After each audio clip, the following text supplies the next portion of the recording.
Kamal high রে সোনা মনি তোর রূপে আমি বেহাল তোর তিরছি নজরে মনটা কাঢ়ে নিয়েছে তিরছি নজরে মনটা কাঢ়ে নিয়েছে ধীরে ধীরে তোর প্রেমে ফাঁসে গেলি রে তুই हमके छड़े को নাই যাবি রে তুই রানী আমি তোর রাজা তুই हमके छड़े को নাই যাবি রে তুই রানী আমি তোর রাজা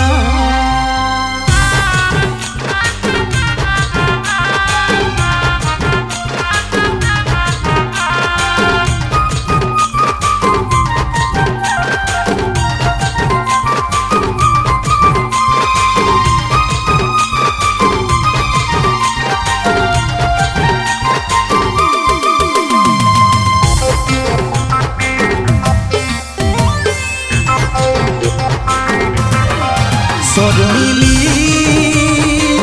लगाली कपाल टिकली रसगोल्लार पारा चेहरा सुनो दीपाली दीपाली दीपाली तोर तिरछी नजरे मनटा काढ़े निয়েছে तिरछी नजरे मनटा काढ़े निয়েছে धीरे धीरे तोर प्रेमे फंसे गेली रे তুই हमके छड़े को নাই যাবি রে তুই রানী আমি তোর রাজা তুই हमके छड़े को নাই যাবি রে তুই রানী আমি তোর রাজা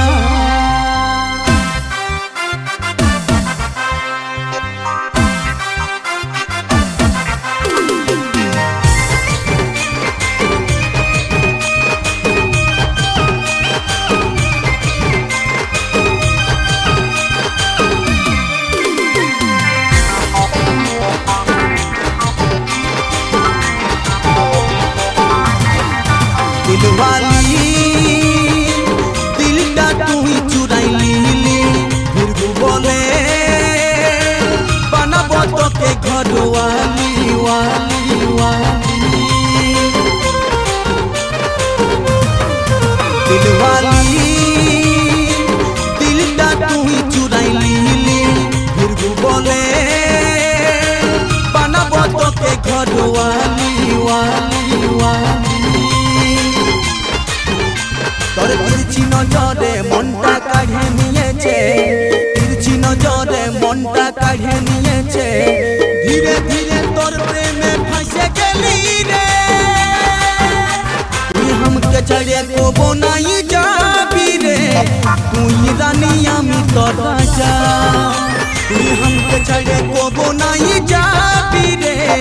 তুই রানী আমি তোর রাজা তুই রানী আমি তোর রাজা তুই রানী আমি তোর রাজা।